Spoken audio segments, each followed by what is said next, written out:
salaamaaleykum mbokk yi ñu ngi leen di nuyu di leen ziar yéen ñëpp di leen jox seen wàccuwaay di wax ne ku dugg rek mu partagé live bi incha allah def waxtaan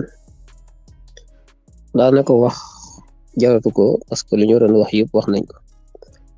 dama ne woon duma ci wax damay noppi mais comme sénégalais yi moom boo waxul rek ñu toog jàpp seen jàmbur seetaan. lépp lu ñuy def da nga leen koy wax amuñu responsabilité éthique personnelle bu tax ñu war a mën a xam lu jaaduwul jóg taxaw mais saa suñu jógee rek Ousmane Sonko moo jóg wala Ousmane Sonko la ñu bund xataal wala Ousmane Sonko mooy bëgg a dee wala kenn ñooy génn ñi si des ñëpp taxaw tant que waxuñu kenn du jóg partager leen live bi mu yaatu. nañu bàyyi ziar yi bàyyi nuyoo yi bàyyi xaqataay yi bàyyi ree yi te ñu sérieux fam jamono yoo xam ne buñ ci tollee nekkuñu ci ay détails ki ay salaamaaleykum maaleykum salaam mbaa jàmm nga yéen doog nuyoo yu dul jeex xaqataay kaf ay ree le moment est grave le moment est solennel il faut que sénégalais yi ñu apprendre jàng nekk sérieux boo waree ree nga ree boo waree foo nga foo mais bu nekkee ci guerre da ngay xam ne ci guerre la ñu nekk ñu sérieux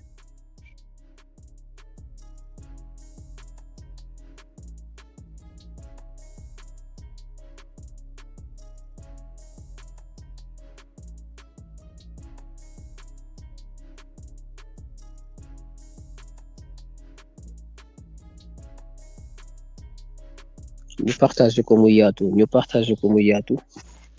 parce que depuis démb ñu ngi observé ñu ngi xool parce que dañ ne woon bon nañu xaar tuuti xool comment les choses vont évoluer nu mbir yi demee parce que voilà démb def nañ première journée bi am nañ ci succès macha allah di leen féliciter ñëpp di leen jox seen wàccuwaay ci taxawaay bi ak mobilisation exceptionnelle bi nga xam ne démb wane nañ ko ci Sénégal wane nañ ko ci àdduna bi ba ñëpp gis ko tubaab yi ak ñëpp gis ne. Sénégal ñëpp ñu nekk Sénégal 90% yi ñu ngi ci opposition bi loolu leer na nañ leer na biir Sénégal leer na ci biti bi réew ci tubaab bi xam nañ loolu moom la ñuy waxtaane kon doole ji xam nañ fi mu nekk mu des nag léegi ne ki nga xam ne moo néew doole muy Macky Sall moom xam na ne doole ji ñàkk na ko loolu moo tax mu ci guddi gi mu def li mu def ci Ousmane Sonko tey mu xëy tamit ne ko doo génn sa kër bi ci guddi waxoon naa leen ne leen Macky Sall mi ngi préparé pour tëj Ousmane Sonko këram du génn du dem comme daf ko bëggoon a def ci kaso bi mu mooy ñemewu ko def ci kaso bi parce que nee na su ma ko defee ci kaso bi réew mi tàkk léegi dama koy defal këram kaso kër bi lay def kaso bàyyi ko ci kër gi comme ça gone yi kenn du génn kenn du wax dara Macky Sall doful ay tubaab ñoo nekk ci ginnaawam ay français ak ay israélien ñoo nekk ci ginnaawam di ko xalaatal naan ko defal nii defal naa parce que ñoom jàpp nañ ne ñoo gën a muus sénégalais yi xam nañ sénégalais yi xam gu toll ne sénégalais yi ci seen bopp xamuñu seen bopp natt nañ leen yéen ñëpp ba xam ni ngeen mel ay sëriñ ngeen gëm gàmmu màggal daayira ziar général benn fan ñaari fan ngeen di xeex toog pare ci du ngeen dem ba jeex xamu leen dem ba jeex xamu leen sacrifice ñoom xam nañ loolu moo tax ñu leen di noggatu comme nee nañu Ousmane Sonko buñ ko defee ci kaso bi réew mi tàkk léegi nañ jël këram def ko kaso bàyyi ko ci biir réew mi bàyyi ko ci biir këram.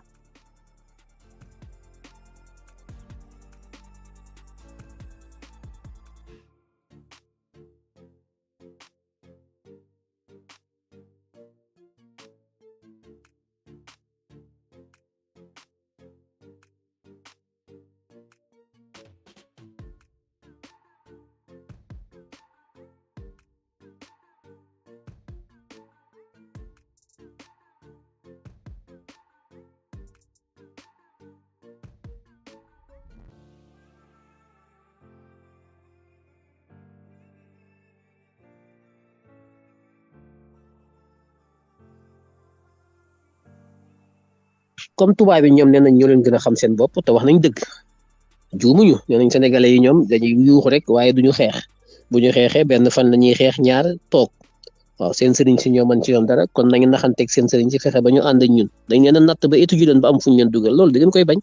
loolu sénégalais yi ñun ñoo ko war a bañ ñoo war a bañ fi ñuy dëkkal fi ñuy dugal ñoo ko war a bañ jóg taxaw xeex bi mu jeex benn yoon lii mënta continuer Ousmane Sonko buñ ko defee ci kaso bi réew mi tàkk waaye buñ ko defee këram jël këram soppi ko def ko kaso bàyyi ko fa kenn du yëngu pourquoi lu tax lu tax ñu mën a seetaan Ousmane Sonko ñu di ko toroxal doomam du jàngi ñoom policier ak Macky Sall ñëpp seen doom yaa ngi lambar lambar ci réew mi yéen ñi may déglu yéen a ngi dem ak ñëw moom ñu ne ko doo dem doo dikk lu mu def lan la Ousmane Sonko def ba tax ñu koy def lii ñu koy def yéen ñëpp ngeen taxaw di ko seetaan boo ko laalee boo ko laala Sonko ku ko songu sànku ñoo ngi xaar lii ñoo ngi xaar laa dara ngeen dul def ba léegi defagu leen dara. li gën a yomb la ñuy def mooy ñu def manifestation ñu autoriser ko nit ñi ñëw taxaw fees dell loolu mooy li gën a yomb waaye xeex ak Macky Sall Sénégal gépp takk wax naa ko la dernière fois wax naa ko ci live bés bu nekk ma wax damaa sonn ci wax gi te dinaa bàyyi wax parce que booy wax da ngay wax ak ñu lay dégg ak ñuy jëf waaye di wax ñoo xam ne ñoom day boo taalee ñu ñëw toog fees dell ci live bi soo paree ñu bankuwaat toog di xaar beneen live ba kañ.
baleen ko mu toog këram lacrymogène ki xeex ak ku nekk jaay giri loolu du xeex bi wax nañ ko waxati ko xeex bi mooy heure bi Bakel waroon na tàkk Matam tàkk Saint-Louis tàkk Kébémer tàkk Louga tàkk Tivaouane tàkk Thiès tàkk Diourbel tàkk Bambey tàkk Dakar tàkk Fatick tàkk Mbour tàkk Kaolack tàkk Kaffrine tàkk Ziguinchor tàkk Bambey tàkk Oussouye tàkk Bignona tàkk Kolda tàkk Vélingara tàkk Dakar tàkk Pikine tàkk Guédiawaye tàkk Kër Massar tàkk Tëngéej tàkk Sénégal gépp yi boy ñu bare oto yëpp kenn du dem kenn du dikk ñu bloqué réew mi ba kenn du liggéey tubaab yeeg ñi nekk ci réew mi ñëpp xam ne réew mi am na lu fi xew lan moo fi xew jaay doole moo fi xew loolu mooy xeex bi ngeen toog naan ko bala maa dee lu xew ñu naan ñu ngi dem kër góor gi utiwu leen dara kër góor gi bàyyi leen Ousmane Sonko tranquille mu toog këram ngeen jóg xeex bi te bàyyi ko mu toog utiwu leen fa dara ku fay dem yaa ngi koy lor képp ku dem kër Ousmane Sonko da nga koy lor bàyyi leen Ousmane Sonko këram mu toog yoonam nekkul ci li ñuy xeex bu mu wax bu mu génn bu mu def dara na toog këram comme dañ ko fa tëj na fa toog nekk fa prisonnier buñ ko bëggee libéré ñun ñoo ko war a libéré naka lañ koy libéré mooy fépp di boy na dëkk bi yëpp tàkk loolu mooy xeex bi ngeen toog di nelaw di xaar naan dañuy dem kër góor gi lu ngeen wuti kër góor gi mbedd ba mbedd ñu bloqué ko lu ngeen fa wuti sànnantee xeer ak lacrymogène ba ngoon jot lu muy caaj dara réew mi la ñuy taal Macky Sall xam ne réew mi li mu bëgg du fi am loolu mooy xeex bi lan ngeen di xaar ku leen ko wax ak ku leen ko jëfal c'est pas possible merde.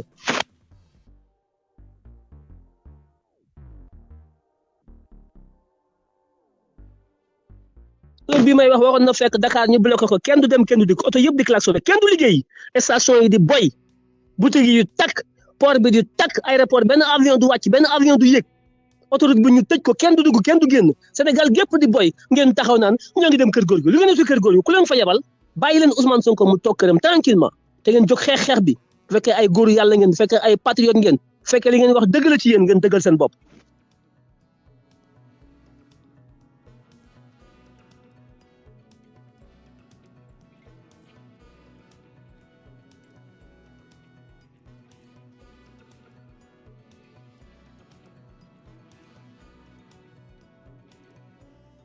Université yi heure bi woon na fekk li Sénégal naka ngeen na mën a nekk 65% de jeunes de moins de 35 ans ci réew mi ñu jàpp Ousmane Sonko di ko def ana ndaw ñi ana jeunes yi ana ñu nekkoon démb ci meeting bi ana ñu démb ñu nekkoon ci meeting bi ana ñu da ngeen a xaj ci Macky Sall ñu nekkoon démb ci meeting bi da ngeen a xaj ci policiers yi ana ñu nekkoon démb ak APS ana ngeen yéen dafa nekkoon yéen ñi doon bàkku ku nekk di wax di waaye ko fay ana ngeen da ngeen di xaar ci bàmmeel yi ngeen génn démb da ngeen a génn ci bàmmeel yi ñëw ci meeting bi ngeen pare dellu ci seen bàmmeel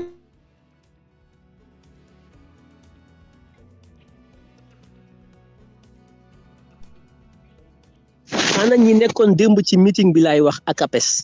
ñi nekkoon ci meeting bi démb mbooloo ma fa nekk kenn xamul nu mu toll wala ay néew yu jógee ci ay bàmmeel la ñu ñëw ci meeting ba ñu noppee dellu ci meeting ba yéen néew yi nekkoon démb ci meeting bi xanaa ay néew ngeen wala ay nit ngeen yuy nooy yi ana ngeen da ngeen a xaj ci 10 policiers da ngeen a xaj ci Macky Sall da ngeen a xaj ci lim nekk ci réew mi ñu di koy teg Ousmane Sonko ana ngeen bu ngeen génnoon tey Ndakaaru coow lu jeex waxuma ngeen dem ci Ousmane Sonko bu kenn dem kër Ousmane Sonko bu fa kenn dem di sànni xeex bàyyi leen ko mu toog këram tranquillement ak sécurité am bàyyi leen policiers yi ñu barricade kër gi c'est pas un problème na Ousmane Sonko toog na nekk si jàmm bu ñu ko téye bu ñu ko yëkkati bu ñu ko yóbbu fenn na toog këram mais xeex bi nekkul kër góor gi xeex bi mooy Dakar gépp Guédiawaye Pikine fépp tàkk Médina Sénégal gépp station yi kenn du liggéey kenn du dem ñu baare ndeyu tali yëpp taal fépp tàkk bu ñu noppee tabaxaat ko lii mënut a continuer te yéen a ko war a xeex lan ngeen di xaar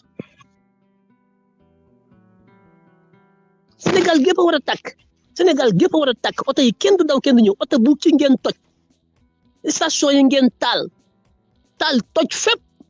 parce que réew mi amul dëgg amul droit bu amoon yoon am justice ñu nekk ay nit ñu justiciable respecté mais ñun ki nekk ci bopp réew mi moo jalgati yoon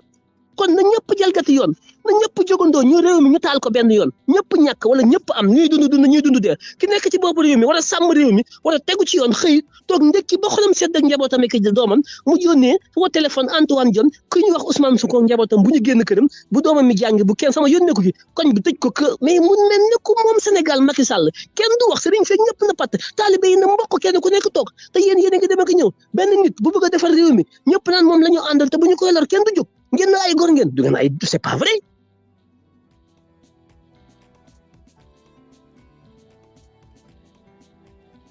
waa Pastef waaye Yewwi Askan Wi Guy Marius Sagna moo ci dang dem ba sànni nañ ko lacrymogène ana les députés de Yewwi Askan Wi ana les leaders de Yewwi Askan Wi ana li leen Ousmane Sonko defal ci campagne li mu leen wëral Sénégal fexe ba ñu jàppale leen te bokkul woon fexe ba ñu nekk ay candidats ñii nekk ci ay députés ñoom ñëpp mais dafa facile ci ay meeting ñëpp ñëw toog lu yomb la li ñuy def meeting moo ci gën a yomb meeting bu ñu autorisé teg ay banc teg ay chaise teg micro ku nekk ñëw jaagal wax ba sa xol sedd nga ñibbi mooy li gën a yomb ci xeex bi ñuy xeex contre Macky Sall li jafe nekkul loolu li jafe mooy buñ leen xañee seen ay àq ak seen ay yelleef buñ leen naree du ngeen dem du ngeen dikk ngeen am solidarité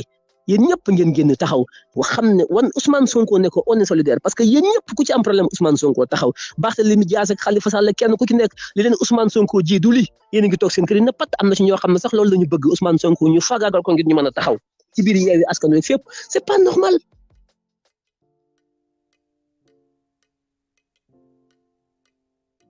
mais ñun xajuñu ci Macky Sall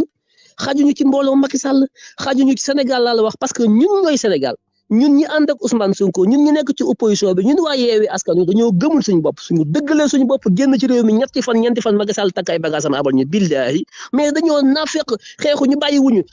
folklore rek topp Ousmane Sonko di lambari mais xeexuñu lan la ñu xaar Ousmane Sonko bu mu leen wax dara Ousmane Sonko bu mu def dara na toog këram te bu kenn dem kër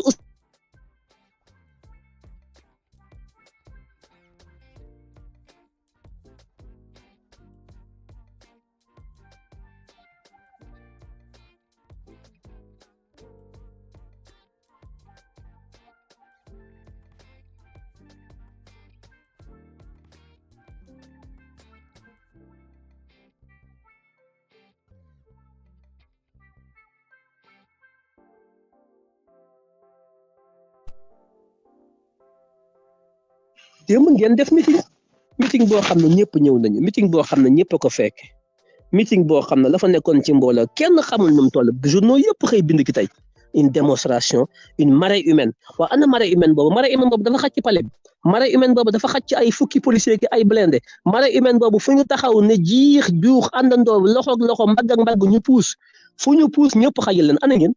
ana waa ay étudiants yi université Cheikh Anta Diop ana élèves yi ak étudiants yi nekk ci lycée yi Blaise Diagne Delafosse et fépp Limamoulaye ana waa Tëngéej autoroute à péage ba heure bi benn oto waru faa daw Pikine kenn wut a jàll route nationale beeg autoroute beeg VDN bi yëpp lañu war a bloqué kenn du dem kenn du dikk aéroport bi dañ ko war a bloqué benn avion du wàcc port bi benn bateau du fa costé lépp taxaw.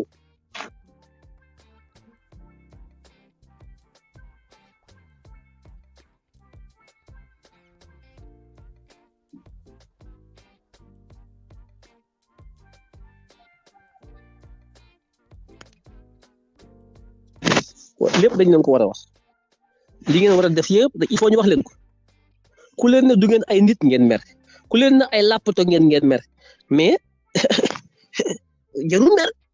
parce que nit ñoo xam ne xamuñu seen wareef xamuñu seen responsabilité xamuñu seen àq ak seen yelleef nit ñoo xam ne loolu leen sëfoo ñu sëf ko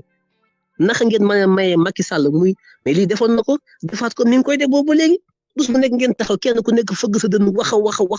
ba sa géex dara. Ousmane Sonko amul lu muy waxati amul lu muy jëfati amul lu mu leen woote lu mu xam wax na leen lu mu mën def na ko yéen a taxaw di ko seetaan di ngeen ko liquider yéen a ko bëgg a liquider yéen ak Macky Sall yéen a ànd vous êtes complice de Macky Sall pour faagaagal Ousmane Sonko yéen ñi ne Ousmane Sonko ngeen ànd du dëgg ci yéen.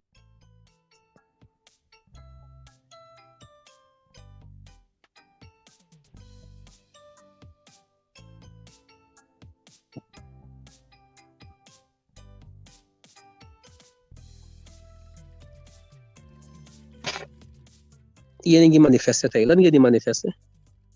autorisation yi ngeen am yëpp tey pour manifester lii moo tax ñuy manifester li xew te li ñu def Ousmane Sonko bokk na ci li tax ñuy manifester ñu jàpp def ci kaso yi tëj waa Pastef ku yëngu ñu jàpp def ci kaso yi ku bëgg a manifester doo fi manifester bëgg a xañ nit ñi ñu nekk ay candidat ba jël benn leader politique ne ko yow doo génn sa kër sa njaboot kenn du jàngi école doomu Ousmane Sonko war a jàngi mu ne ko di jàngi yéen ñëpp kenn ku ne yaa ngi yéen a ngi jàngi di ñëw lan la def.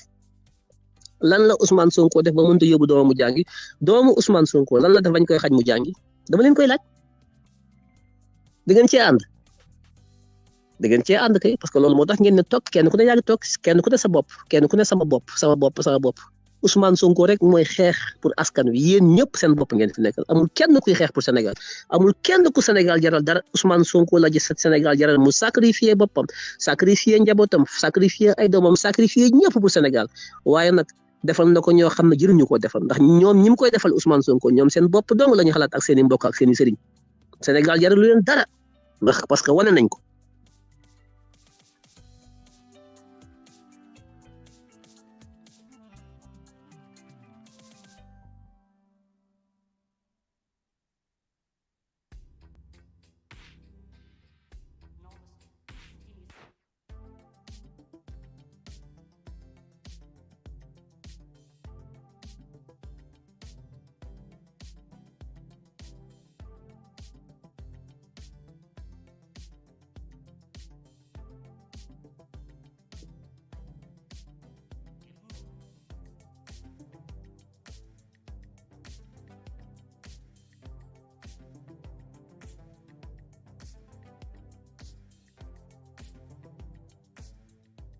maa ngi woo l'ensemble des sénégalais jeunes yi femmes yi maa ngi leen di woo yéen ñëpp ngeen génn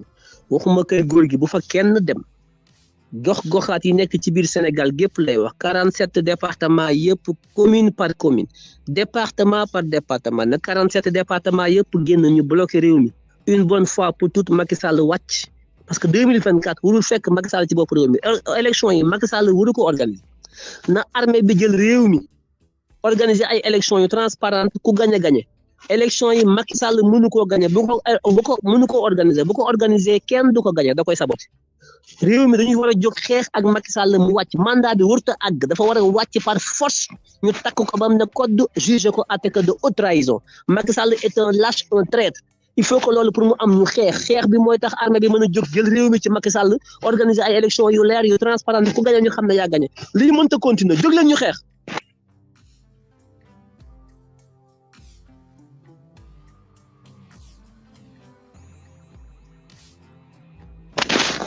Je vais profiter ici en français pour inviter encore et informer la communauté internationale.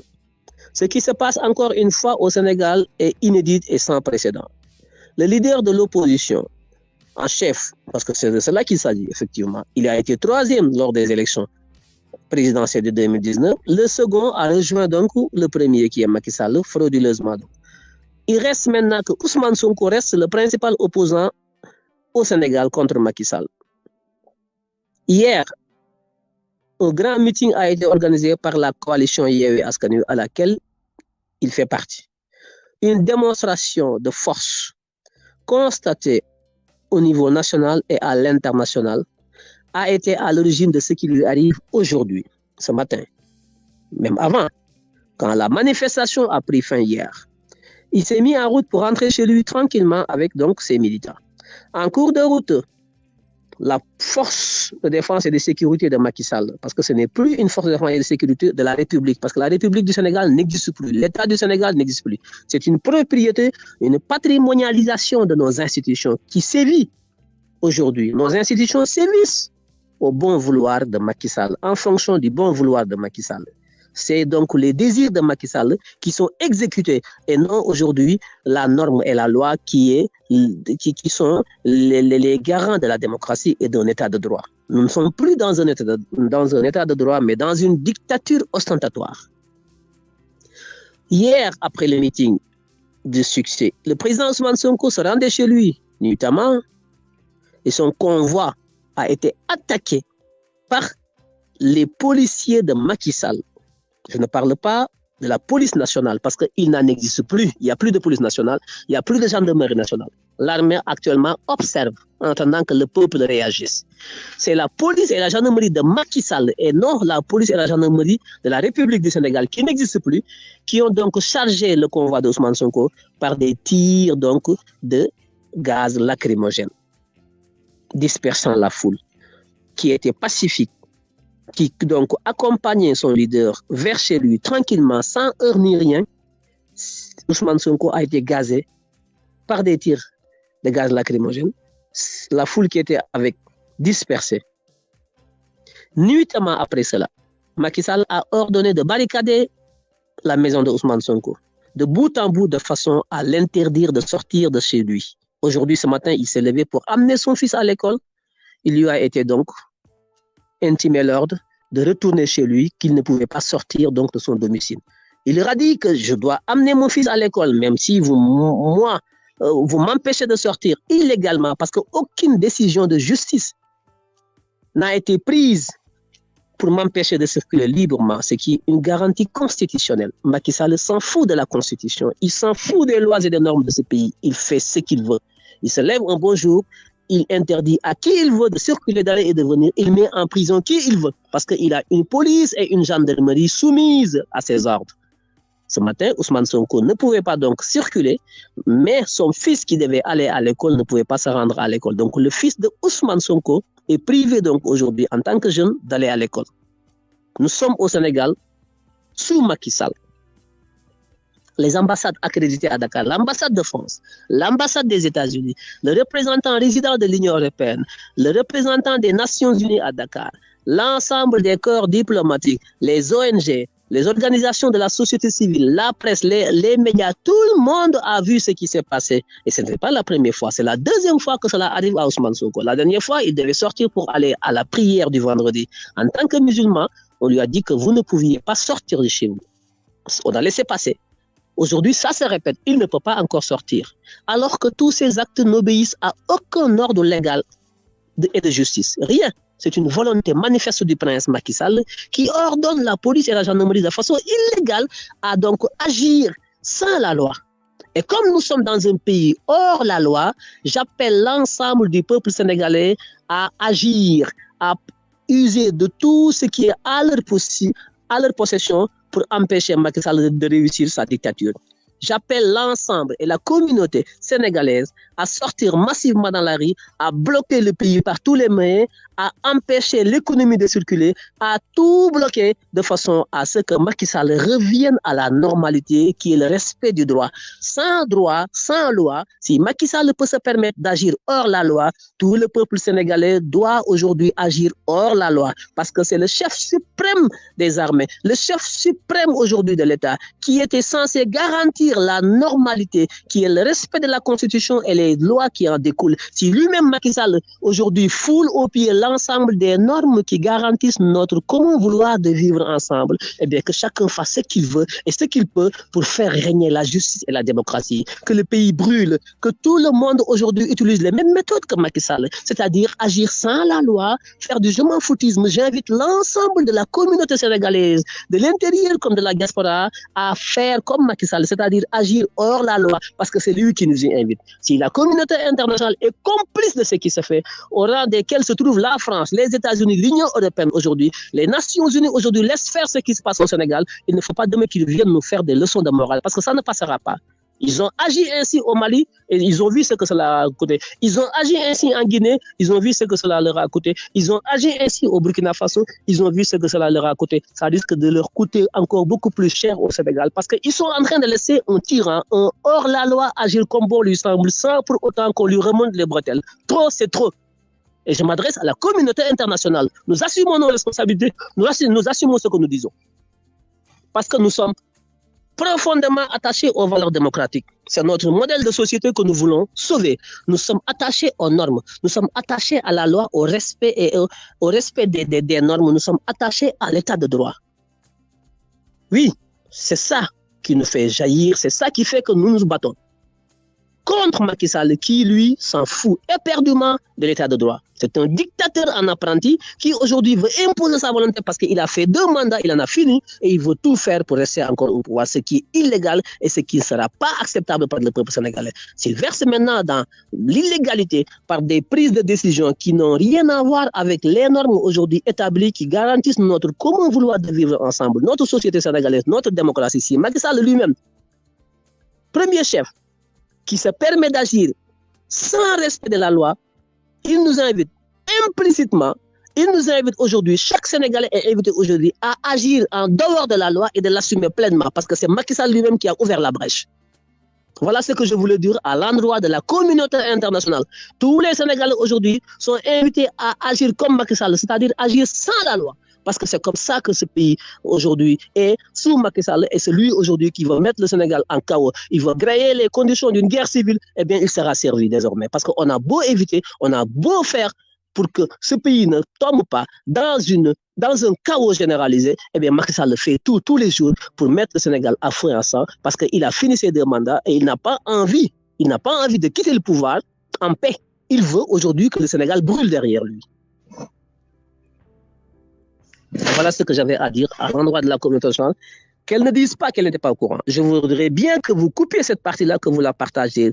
la plus large possible pour que demain, personne, ni la France, ni la communauté européenne, ni l'Union européenne, ni aujourd'hui les Nations Unies, les États-Unis, l'ensemble des partenaires techniques et financiers du Sénégal, qu'ils ne viennent pas, ces partenaires techniques et financiers, nous raconter des histoires comme quoi qu'ils n'étaient pas au courant, ils ne savaient pas ce que Macky Sall faisait contre son opposition, alors que l'opposition est un droit constitutionnel. Les partis d'opposition ont le droit de s'opposer, de mener leurs activités, de faire des meetings, d'aller et de revenir, de rencontrer leurs militants, de leur parler, de faire des réunions. Macky Sall a dit que cela ne se passera pas dans ce pays avec l'un des opposants qu'on appelle Ousmane Sonko. Il est majoritairement aujourd'hui adulé par le peuple sénégalais, touché à Ousmane Sonko, l'empêcher aujourd'hui de circuler, c'est attiser le feu dans ce pays. Et tous les intérêts des étrangers dans ce pays seront compromis. Et ça, c'est moi qui vous le dis. Je vous le dis parce que vous êtes en train de laisser faire, vous êtes en train de jouer la complicité avec Macky Sall en le laissant faire hors la loi. Et si vous laissez faire hors la loi, vous subirez ce que c'est que le hors la loi.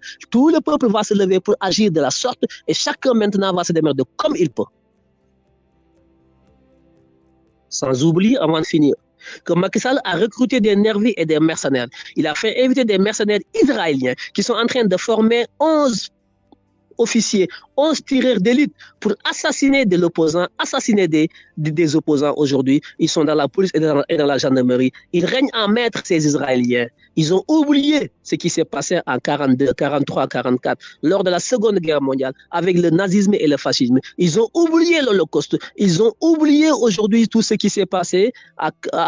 Auschwitz. Ils ont oublié tout ce que le peuple juif a subi lors de la Seconde Guerre mondiale. Aujourd'hui, ce sont les mêmes juifs qui font le tour du monde par cupidité et par goût à l'argent pour vendre de la terreur, vendre aujourd'hui du génocide, vendre aujourd'hui des assassinats à des apprentis dictateurs africains qui payent. Ça, c'est une honte pour l'État israélien, c'est une honte pour la communauté juive. Je le dis à haute voix, parce que s'il y a aujourd'hui un peuple qui devait se battre pour qu'il y ait une démocratie, pour qu'il y ait un État de droit, pour qu'il y ait la paix sur terre, c'est en premier lieu le peuple juif qui a eu à subir tant d'exactions aujourd'hui par des tyrans à l'image de Macky Sall comme Hitler, comme Mussolini, mais c'est le contraire aujourd'hui. Et c'est le comble aujourd'hui qu'il y ait des juifs qui aujourd'hui font le tour du monde pour vendre de la violence, vendre de l'assassinat, vendre de la dictature à des apprentis dictateurs comme Macky Sall. C'est une honte pour la communauté juive. Et j'en appelle à la communauté juive de faire en sorte que cela cesse, à l'État d'Israël, qu'il arrête d'exporter la violence qu'il est en train de faire subir aux Palestiniens. C'est une honte pour une communauté qui se dit avoir été victime du nazisme et du fascisme. Quel monde, quelle catastrophe, quelle contradiction. C'est pas juste, c'est pas les valeurs, c'est pas nos valeurs. Nos valeurs que nous avons sont des valeurs de fraternité, des valeurs de paix, des valeurs de démocratie, des valeurs donc de partage et des valeurs de respect mutuel. Voilà ce qui nous fait battre notre cœur, voilà ce en quoi nous croyons et nous en appelons donc à toute la communauté internationale pour que raison reste donc à la loi.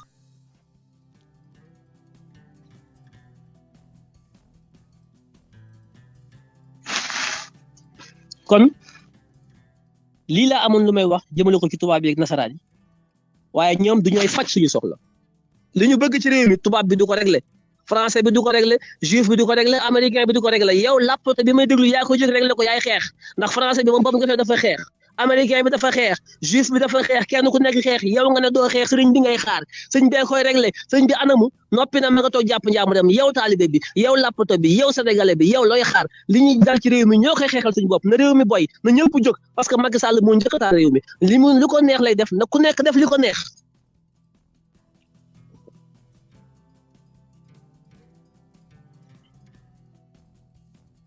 duma guddal oma jot sama xol neexul fa laa yemale live bi di yaakaar ne fii ak ngoon bala maa pare live bi fii ak waxtu daañu ma woon na ma Sénégal gépp a ngi boy Sénégal gépp a ngi tàkk kenn mënut a dem kenn mënut a dikk kenn mënut a liggéey kenn mënut a def dara lii nag defuñu ko parce que ay bandi lañu defuñu ko parce que dañu bëgg a yàq réew mi defuñu ko parce que dañu am intention nuire dañu koy def parce que dañu war a sauver suñu démocratie c'est au nom de la résistance garantie par la constitution au nom de l'amour que nous avons pour cette patrie au nom des valeurs que nous partageons qui sont des valeurs de liberté les valeurs de démocratie c'est ça qui fait que nous sommes obligés aujourd'hui d'agir en hors-la-loi conformément aujourd'hui à la manière dont Macky Sall agit. C'est Macky Sall lui-même qui se dit président de la République, qui agit en hors-la-loi, qui nous invite donc sur ce terrain-là, eh bien nous allons agir comme lui il le fait pour voir où est la force et comme il dit, et il pense aujourd'hui détenir une puissance de frappe à travers la police et la gendarmerie qu'il a fini donc d'assujettir. Parce qu'on n'a plus de police et de gendarmerie dans ce pays. Ils ne sont plus aujourd'hui au service de l'intérêt général. Ils sont aujourd'hui au service de l'intérêt exclusif d'un homme qui a fini d'exercer ses 2 mandats et qui doit dégager, qui est Macky Sall. Comme aujourd'hui, nos forces de défense et de sécurité sont confisquées par un seul homme, par sa tyrannie, sa corruption, le peuple sénégalais doit se lever pour sauver la patrie, sauver notre démocratie, sauver le Sénégal. Par tous les moyens. Parce que quand il s'est agi de sauver la France, le général de Gaulle a utilisé tous les moyens pour sauver la France. Quand il s'est agi de créer les États-Unis, les Américains ont utilisé tous les moyens pour créer leur puissance. Idem pour toutes les autres nations que vous connaissez dans ce monde. Aujourd'hui, le Sénégal yëpp jóg xeex dafa jot xeex moo war a am réew mu ki nekk bi mu tollee fii askan wa ca réew ma ñoo jóg taxaw xeex au nom des valeurs de liberté de démocratie et de respect mutuel loolu la ñuy xeex yàquñu lépp lu ñu fi yàq tamit dañu koy tabaxaat mais lépp gën dictature lépp ko gën jaay doole na réew mi yëpp tàkk waree tàkk pour jaay doole jeex fii ba kenn ku ci nekk xam ne réew mi dañu koo bokk kenn ku ci nekk dafa am loo ci am sa morom am ko ci mënoo jël li nga am jël li sa morom am téye te loolu la Macky Sall nekkee du dëgg du yoon nañu taal réew mi bu waree tàkk kuy dund kuy dee ñi fi des ëllëg deewuñu kenn ku ci nekk lii sa àq ak sa yelleef ñu jox la ko li Macky Sall bëgg du dëgg du yoon dañuy xeex ak moom mu rey ñu wala ñu rey leen jóg leen ngeen xeex na réew mi yëpp tàkk nañu bloqué autorité yi station yi